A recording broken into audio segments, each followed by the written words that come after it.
South Carolina has recently gone under a horrible tragedy. And I tell people, if anything has represented our heritage, it's the way South Carolina came together. There are a lot of symbols out there, but that was the most powerful symbol of how the victims of the Mother Manual 9 reacted to the horrible, heinous act. But there are some who have called guns the problem.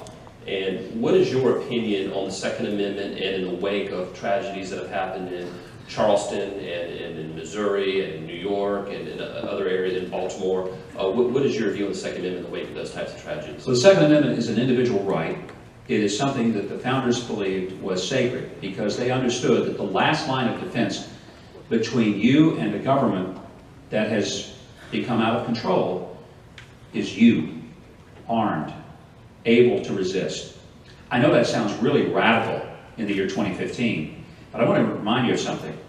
Our country was launched by some radicals who started the revolution, and they overthrew their own government because their own government had become a tyranny.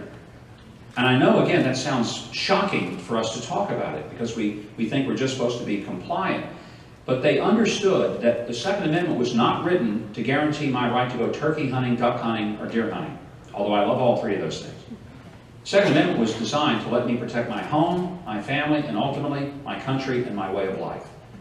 And one of the reasons that the Japanese, when they attacked Pearl Harbor, and they basically had destroyed the entire U.S. fleet, they had an absolutely open door and a clear pathway to come to the West Coast and to continue on in an outright invasion of the United States.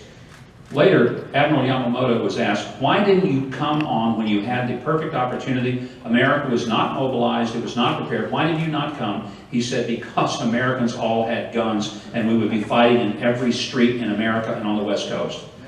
Now they'd probably be able to go to the West Coast because California has disarmed its citizens. But at the time, their fear of the fact that there was an armed citizenry, that they would have to fight not just an army that would be gathering up, was what probably saved us from a West Coast invasion after Pearl Harbor. It's a great reminder of why it's important.